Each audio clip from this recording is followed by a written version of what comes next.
গণহত্যা মামলা ট্রাইব্যুনালে প্রথম পূর্ণাঙ্গ প্রতিবেদন। চানখারপুলের ঘটনায় আসামি ৮, শেখ হাসিনার বিরুদ্ধে প্রমাণ। বিধ্বস্ত অর্থনৈতিক সংস্কারের সফলতা আসছে দাবি ডক্টর ইউনূসের। জলবায়ু চ্যালেঞ্জ মোকাবিলায় আঞ্চলিক সহযোগিতার আহ্বান। নির্বাচনের আগে সংস্কার চায় খেলাফত মজলিস। ঐক্যবদ্ধ কমিশনের লক্ষ্য ফ্যাসিবাদের উত্থান রোধ, বললেন আলী রিয়াজ। বিশেষ বিসিএস এ অচিরেই ২,০০০ চিকিৎসক নিয়োগ, জানালেন স্বাস্থ্য উপদেষ্টা। আধুনিকায়ন হবে রেলের ১০ হাসপাতাল। ৮ দফা দাবি আদায়। খামারবাড়িতে কৃষি ডিপ্লোমা শিক্ষার্থীদের বিক্ষোভ অবরোধ। উচ্চশিক্ষার জন্য স্বতন্ত্র বিশ্ববিদ্যালয় দাবি। ইয়েমেনের রাজধানীতে রাতভর মার্কিন হামলায় নিহত ১২। সিগন্যাল অ্যাপ কেলেঙ্কারিতে আবারও জড়ালেন মার্কিন প্রতিরক্ষামন্ত্রী। এবং সিলেট টেস্টের দ্বিতীয় দিনে সুবিধাজনক অবস্থানে জিম্বাবুয়ে। টাইগার বোলারদের হতাশ করে বেনেট ও উইলিয়ামসের অর্ধশতক।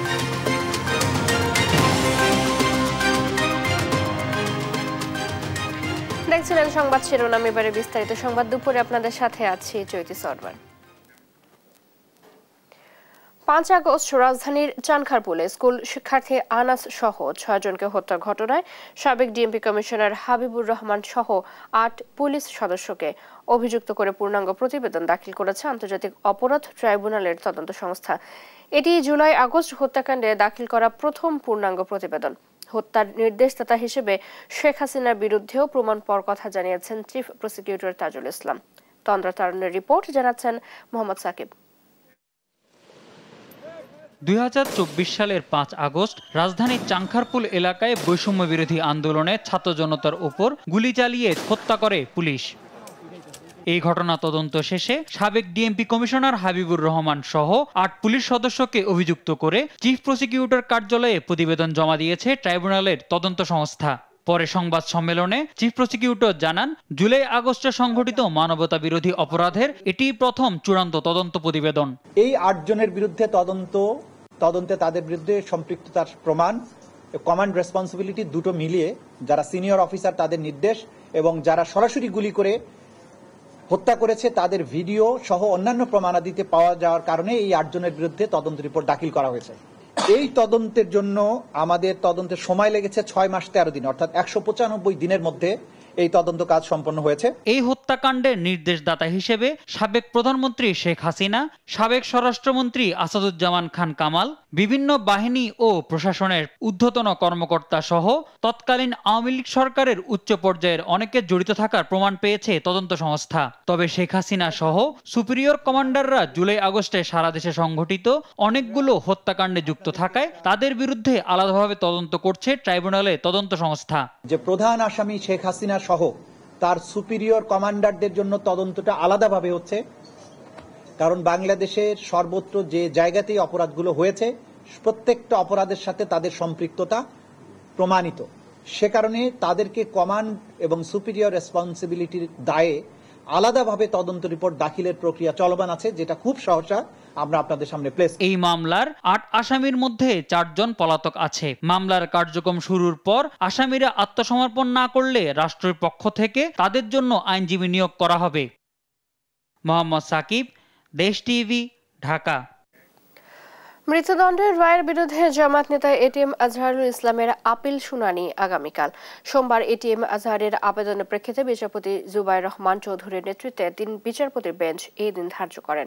৭১ মানবতা বিরোধী অপরাধের মামলায় রিভিউ থেকে আপিল শুনানি করার ঘটনা এটি প্রথম। এটিএম আজহারুল ইসলামের আইনজীবী জানান, বিচারের ক্ষেত্রে আন্তর্জাতিক আইনের রীতিনীতি না মানায় ন্যায়ভ্রষ্ট বিচার করা হয়েছে। মুক্তিযুদ্ধের সময়ে রংপুর অঞ্চলে মানবতা বিরোধী অপরাধের দায়ে ২০১৪ সালের ৩০ ডিসেম্বর আজহারকে মৃত্যুদণ্ড দেন আন্তর্জাতিক অপরাধ ট্রাইব্যুনাল। এ রায়ের বিরুদ্ধে আপিল করেন জামায়াতের এই নেতা। ২০১৯ সালের ২৩ অক্টোবর এটিএম আজহারুল ইসলামের মৃত্যুদণ্ডের রায় বহাল রাখেন আপিল বিভাগ।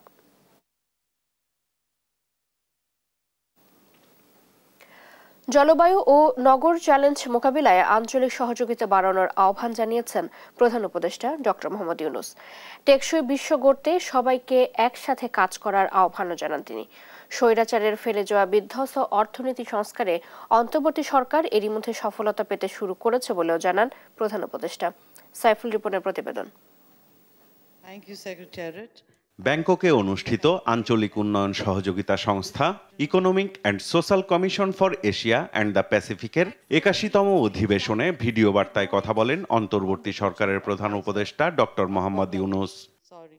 Excellencies, distinguished delegates, আসসালামু আলাইকুম। জানান বিগত স্বৈরাচারের ফেলে যাওয়া বিধ্বস্ত অর্থনীতির শৃঙ্খলা ফেরাতে কাজ করছে সরকার। ইতোমধ্যে বেশ কিছু সফলতাও এসেছে।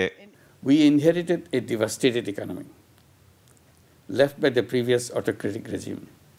Since then, we have launched a reform process and worked to restore discipline in the financial sector and have succeeded in many directions, including reducing inflation to 9.3% in February, the lowest in 2 years' history, and have also seen record amounts of remittances coming in.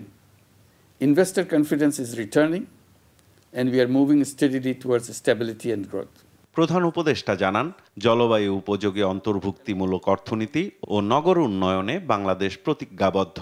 জলবায়ু পরিবর্তনের হুমকি মোকাবেলায় আন্তর্জাতিক সম্প্রদায়কে সহযোগিতার হাত বাড়িয়ে দেওয়ার আহ্বান জানান তিনি। As we prepare for LDC graduation next year, we must ensure our urban transformation is not only economically sound, but also socially inclusive and environmentally sustainable. Climate change remains our gravest threat. Rising seas, floods, cyclones severely impact our cities. We call for enhanced global cooperation and effective climate financing to support our adaptation efforts. শূন্য বেকারত্ব, শূন্য দারিদ্রতা ও শূন্য carbon নিঃসরণ বাংলাদেশের লক্ষ্য উল্লেখ করে টেকসই বিশ্ব গড়তে বিশ্ব নেতাদের একসঙ্গে কাজ করার আহ্বানও জানান প্রধান উপদেষ্টা। Our experience in microfinance and social business has shown that financial inclusion is a powerful tool against poverty. We are now applying the same methodology to urban development. I urge all global leaders in general and Asian and Pacific leaders in particular to work together for working to build a sustainable world shared by all people. Let us strengthen our partnerships, mobilize the creativity of the young people, both girls and boys, to create new world of 3 zeros. নতুন প্রযুক্তির যুগে যে কোনো অসম্ভবকে বাস্তবায়ন সম্ভব জানিয়ে doctor Yunus বলেন এজন্য প্রয়োজন লক্ষ্য নির্ধারণ করে এগিয়ে যাওয়া। With the upcoming burst of new technologies around us, we can make all impossibles possible if we make up our mind to do it. Saiful Ripon, দেশ টিভি, ঢাকা। প্রধান উপদেষ্টা ডক্টর মোহাম্মদ ইউনূস 4 দিনের সরকারি সফরে আজ কাতারের উদ্দেশ্যে রওনা দেবেন। দোহায় আর্থনা সামিট 2025-এ অংশ নেবেন তিনি। অধ্যাপক ইউনূস কাতারের আমির Sheikh Tamim bin Hamad Al থানির আমন্ত্রণে এ সফরে যাচ্ছেন বলে জানান প্রধান উপদেষ্টার উপপ্রেস সচিব আবুল কালাম আজাদ মজুমদার। প্রধান উপদেষ্টার সফর সঙ্গী হিসেবে যাচ্ছেন পররাষ্ট্র উপদেষ্টা তৌহিদ হোসেন, জ্বালানি উপদেষ্টা মোহাম্মদ ফাউজুল কবির খান এবং শিল্প উপদেষ্টা আদিলুর রহমান খান। এছাড়া দেশের ইতিহাসে প্রথমবার 4 জন নারী ক্রীড়াবিদ প্রধান উপদেষ্টার সফর সঙ্গী হচ্ছেন। আজাদ মজুমদার জানান সামিটে অংশ নেওয়ার পাশাপাশি কাতারের আমিরের সাথে প্রধান উপদেষ্টার বৈঠকের সম্ভাবনা রয়েছে।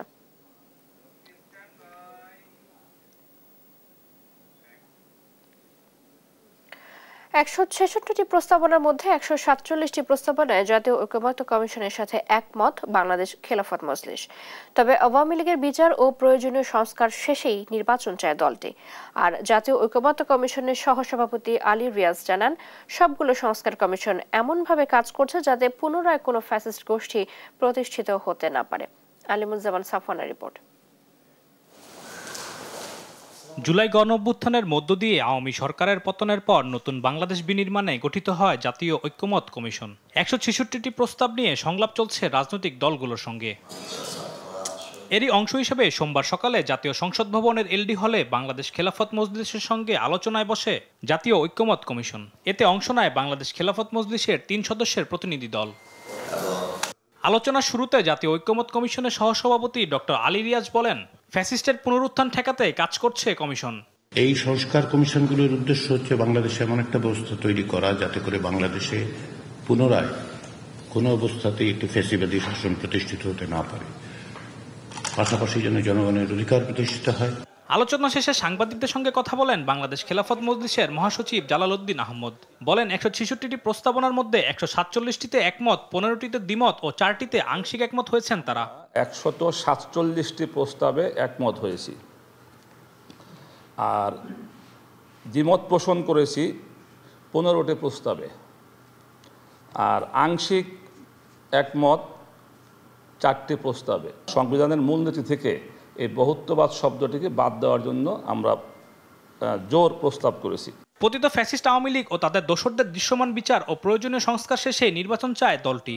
ফ্যাসিস্ট সরকারের যারা দোষী এদের বিচার ব্যবস্থা এবং প্রয়োজনীয় সংস্কার, অর্থাৎ এই মুহূর্তে দ্রুত নির্বাচন করতে গেলে একটা সুষ্ঠু নির্বাচন করা সম্ভব নয়। আল্লাহর উপর পূর্ণ বিশ্বাস ও ঈমান স্থাপনের বিষয়টি সংবিধানে পূর্ণবহাল চায় খেলাফতে মজলিস। বহুত্ববাদ এই শব্দটা একাত্মবাদের বিপরীত শব্দ বা প্রতিশব্দ। এর দ্বারা আল্লাহ যে এক, মানে এটার একটা বিরোধিতা বোঝা যায়। আলিমুজ্জামান সাফওয়ান, দেশ টিভি, ঢাকা। জনসাধারণের জন্য উন্মুক্ত করে দেওয়া হচ্ছে রেলওয়ে হাসপাতালগুলো। অবকাঠামো ও স্বাস্থ্যসেবা সংক্রান্ত উন্নয়ন শেষে দেশের 10টি রেল হাসপাতালে চিকিৎসা সেবার সুযোগ দেওয়া হবে বলে জানিয়েছেন রেলপথ উপদেষ্টা ফাউজুল কবির খান। আর সংকট কাটাতে বিশেষ বিসিএস এর মাধ্যমে দ্রুতই 2000 চিকিৎসক নিয়োগ দেওয়া হবে বলে জানান স্বাস্থ্য উপদেষ্টা নূরজাহান বেগম। মোহাম্মদ সাকিবের রিপোর্ট। সোমবার বাংলাদেশ রেলওয়ের আওতাধীন 10টি হাসপাতাল সুষ্ঠু ও যৌথভাবে পরিচালনার জন্য রেলপথ মন্ত্রণালয় ও স্বাস্থ্য মন্ত্রণালয়ের স্বাস্থ্যসেবা বিভাগের মধ্যে সমঝোতা স্মারক সই হয়। দেশে চিকিৎসক সংকট রয়েছে জানিয়ে স্বাস্থ্য উপদেষ্টা নূরজাহান বেগম বলেন, সংকট কাটাতে বিশেষ বিসিএস এর মাধ্যমে দ্রুতই 2000 চিকিৎসক নিয়োগ দেওয়া হবে। স্বাস্থ্য মন্ত্রণালয়ের ডাক্তারের অভাব আছে, নার্সের অভাব আছে, টেকনোলজিস্টের অভাব আছে। তো আমরা প্রায় 2000 ডাক্তার স্পেশালি নেওয়ার কথা বলেছিলাম। সেই 2000 ডাক্তার আমরা পাবো, মানে এত তাড়াহুড়া করার মধ্যে উনি এত প্রেশার দিয়েছেন, সবাইকে সম্মত করিয়েছেন, শেষ পর্যন্ত আসলো সেপ্টেম্বরের 15 তারিখের মধ্যে আমরা এই ডাক্তারগুলো পাবো, 2000 ডাক্তার পাবো। আর রেলপথ উপদেষ্টা ফাউজুল কবির খান জানান, স্বাস্থ্য মন্ত্রণালয়ের প্রতিবেদনের আলোকে অবকাঠামো উন্নয়ন করা হবে, এরপর সাধারণ মানুষের সেবা কার্যক্রম শুরু হবে। বিদ্যমান যে অবকাঠামো আছে সেটার সর্বোত্তম ব্যবহার করা, সেটা শুধু যে স্বাস্থ্য মন্ত্রণালয়ের মধ্যে না, স্বাস্থ্য মন্ত্রণালয়ের বাইরেও যা যা প্রত্যেকের অবকাঠামো আছে, রেলের আছে, তারপরে স্থানীয় সরকার বিভাগের আছে, নানান নামে। তো এগুলোকে ব্যবহার করে যাতে আরো বেশি মানুষকে সেবা প্রদান করা। সমঝোতা স্মারকে সই করেন রেলপথ মন্ত্রণালয়ের সচিব ফাহিমুল ইসলাম এবং স্বাস্থ্য ও পরিবার কল্যাণ মন্ত্রণালয়ের সচিব সাইদুর রহমান। মোহাম্মদ সাকিব, দেশ টিভি, ঢাকা। উচ্চশিক্ষার জন্য স্বতন্ত্র বিশ্ববিদ্যালয় প্রতিষ্ঠা সহ 8 দফা দাবিতে কৃষি সম্প্রসারণ অধিদপ্তরের আঙ্গিনায় বিক্ষোভ করছেন কৃষি ডিপ্লোমা শিক্ষার্থীরা। এ সময় অধিদপ্তরের মূল ফটক আটকে কর্মকর্তা কর্মচারীদের ভেতরে প্রবেশ করতে দেননি আন্দোলনকারীরা। তারেক মাহমুদ সুজনের রিপোর্ট, জানাচ্ছেন আলী আক্কাস আকাশ। চলমান আন্দোলনের অংশ হিসেবে কৃষি ডিপ্লোমা ছাত্র অধিকার আন্দোলনের ব্যানারে সোমবার সকাল থেকে রাজধানীর খামারবাড়ি কৃষি সম্প্রসারণ অধিদপ্তর প্রাঙ্গণে অবস্থান নিয়ে বিক্ষোভ করে কৃষি ডিপ্লোমা শিক্ষার্থীরা। এতে অংশ নেন দেশের 18টি কৃষি প্রশিক্ষণ ইনস্টিটিউট এবং বেসরকারি কৃষি কলেজ ডিপ্লোমা কোর্সের শিক্ষার্থীরা। এ সময় অধিদপ্তরের মূল ফটক আটকে দিয়ে কর্মকর্তা কর্মচারীদের ভেতরে প্রবেশে বাধা দেয় আন্দোলনকারীরা।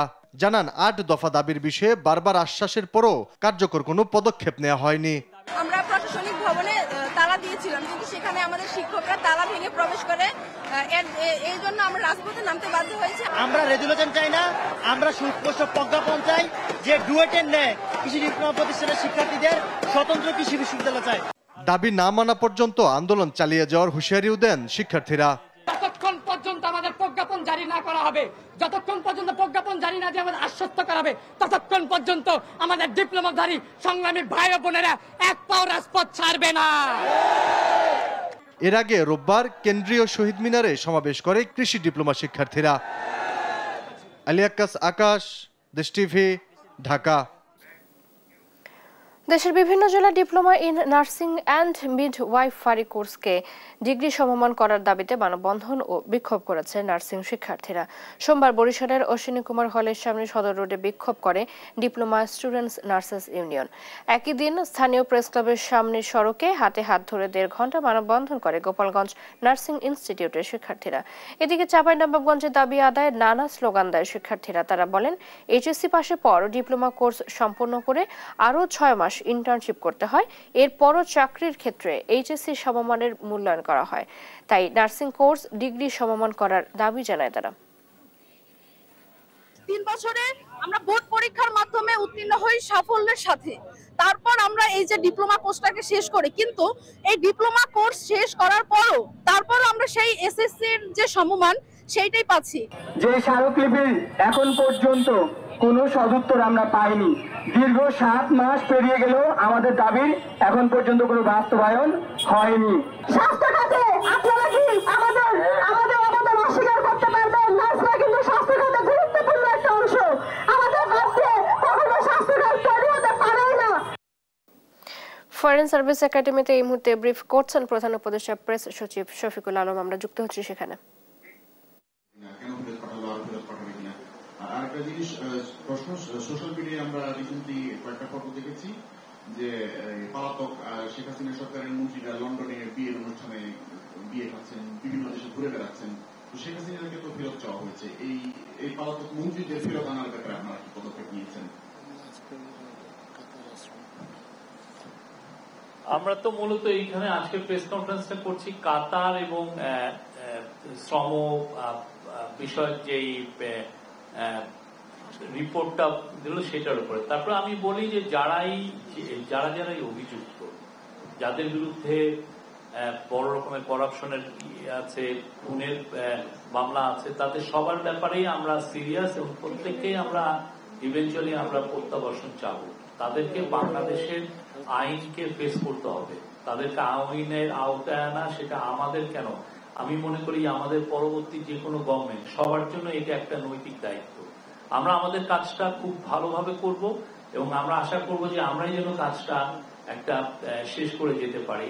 আর যদি আমরা এটা আমাদের সময়ে না করতে পারি, আমাদের নেক্সট জেনারেশন, আমাদের যারা নেক্সট গভর্নমেন্ট আসছে তারাও এই কাজটাই করবেন। কেননা এরা বাংলাদেশের মানুষের টাকা চুরি করে নিয়ে বাইরে যে মৌজ ফুর্তি করছে, অবশ্যই আমরা তো তাদেরকে ফেরানোর একটা আমাদের এটা একটা নৈতিক দায়িত্ব এবং এই কাজটা আমরা করব। এদের বেশিরভাগ এই যে যারা আওয়ামী লীগের লিডার যারা বাইরে গিয়েছেন, এদের বেশিরভাগের হাতে রক্ত আছে।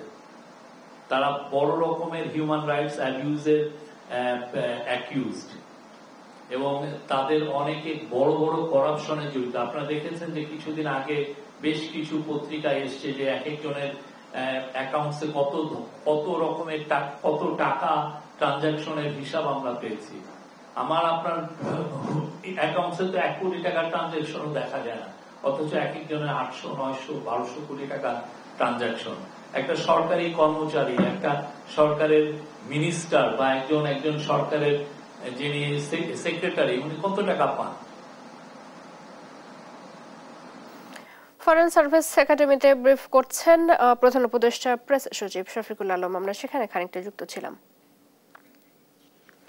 বিভিন্ন থানার হত্যা মামলায় সাবেক মন্ত্রী আনিসুল হক ও জুনায়েদ আহমেদ পলক সহ 7 জনকে নতুন করে গ্রেপ্তার দেখিয়েছেন আদালত। সোমবার ঢাকার সিএমএম আদালতে তাদের হাজির করা হলে এই আদেশ দেন বিচারক। আসামিদের মধ্যে আরও ছিলেন সাবেক মন্ত্রী শাহজাহান খান, আমির হোসেন আমু, ব্যারিস্টার তুরিন আফরোজ ও কামাল আহমেদ মজুমদার।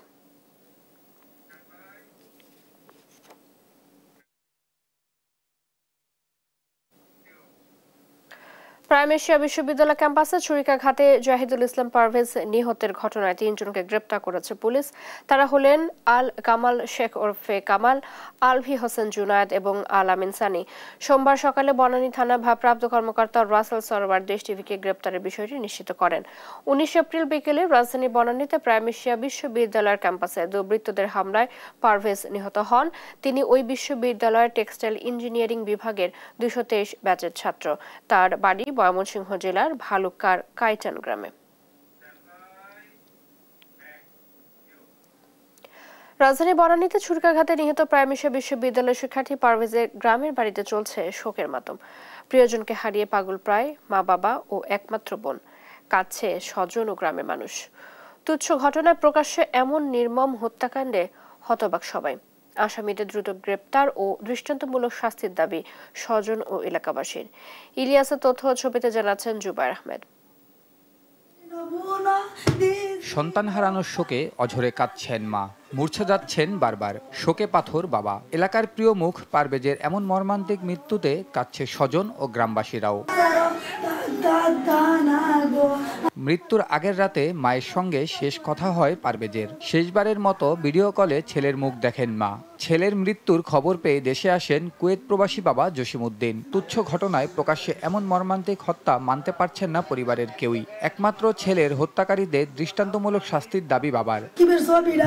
আমার চোখের সামনে বাইচে উঠছে সাকিবের বউয়ের মাইতে চুরির রক্ত গো। বাবা কিছু কইবার আমি ঘুমাই, আমার বাবা খালি এহেনি কইছে, আর কিছু কইতেছে না। আমার বাবা লোকে আরো কিছু কইতো, আমি কইছি আমি ঘুমে ধরছে, আমার কাল ঘুম চোখ একটা এমপি মন্ত্রী এত লোক না, আমার ছেলের এত মানুষে ভালোবাসতো, প্রত্যেকটা মানুষের চোখে পানি আমি দেখলাম। আমার ছেলে এতটুকু জনপ্রিয় অর্জন করছিল। বাবা বিদেশে থাকায় গ্রামে একতলা বাড়ি নির্মাণ করছিলেন পারভেজ, কিন্তু সেই বাড়িতে আর থাকা হলো না তার। ফিরেছেন লাশ হয়ে। মৃতদেহ পৌঁছানোর পর এলাকায় সৃষ্টি হয় হৃদয় বিদারক পরিবেশ। পারভেজের এমন মৃত্যু কোনোভাবেই মেনে নিতে পারছেন না ভালুকার কাইচান গ্রামের মানুষ। ভিডিও ফুটেজ দেখে পারভেজের খুনিদের দ্রুত গ্রেফতার ও ফাঁসির দাবি জানান তারা। যে বা যারা এই হত্যাকাণ্ডের সাথে জড়িত প্রত্যেককে আইনের আওতায় এনে সর্বোচ্চ শাস্তির দাবি জানাচ্ছি। এমন একটা বলা ছিল যে তার যে ছোট ছিল তাদের সাথে ওকে মানে তার ব্যবহার খুব ভালো ছিল। তার মার বুকটা যেরকম খালি হয়েছে আমার আমনের কারো যেন এরকম খালি আর নাও। যে জানোয়াররা এটা করছে এই জানোয়ারগুলোর মধ্যে দৃষ্টান্তমূলক শাস্তি দিতেই হয়, তাহলে আমরা মনে কিছুটা সান্ত্বনা দিতে পারবো। এদিকে ছাত্রদল কর্মী পারভেজ হত্যার প্রতিবাদ ও জড়িতদের গ্রেফতার ও বিচারের দাবিতে দ্বিতীয় দিনের মতো বিক্ষোভ মিছিল করছে ছাত্রদলের স্থানীয় নেতাকর্মীরা। প্রাইমেশিয়া বিশ্ববিদ্যালয়ের টেক্সটাইল বিভাগে ষষ্ঠ সেমিস্টারের শিক্ষার্থী ছিল পারভেজ। শনিবার বিকেলে রাজধানীর বনানীতে বিশ্ববিদ্যালয়ের সামনে তাকে প্রকাশ্যে ছুরিকাঘাতে হত্যা করে দুর্বৃত্তরা। এই ঘটনায় ৮ জনের নাম উল্লেখ সহ অজ্ঞাত কয়েকজনের নামে বনানী থানায় হত্যা মামলা করেছেন নিহতের মামাতো ভাই হুমায়ুন। নিউজ ডেস্ক, দেশ টিভি। প্রধান উপদেষ্টা অধ্যাপক ডক্টর মোহাম্মদ ইউনূসের কাছে খসড়া প্রতিবেদন জমা দিয়েছে শ্রম বিষয়ক সংস্কার কমিশন। সোমবার বেলা 12টায় রাষ্ট্রীয় অতিথি ভবন যমুনায় কমিশন এই প্রতিবেদন জমা দেয়। এ তথ্য নিশ্চিত করে প্রধান উপদেষ্টা ডেপুটি প্রেস সচিব আবুল কালাম আজাদ মজুমদার। সামাজিক যোগাযোগ মাধ্যম ফেসবুকে বলেন, কর্মপরিবেশে শ্রেণী ক্ষমতায় তুমি সম্বোধন চর্চা বন্ধ করা সহ বিভিন্ন সুপারিশ দেওয়া হয়েছে খসড়ায়। এর আগে গত নভেম্বরে বাংলাদেশ ইনস্টিটিউট অব লেবার স্টাডিজের নির্বাহী পরিচালক সৈয়দ সুলতান উদ্দিন আহমেদকে প্রধান করে শ্রম সংস্কার কমিশন গঠন করা হয়।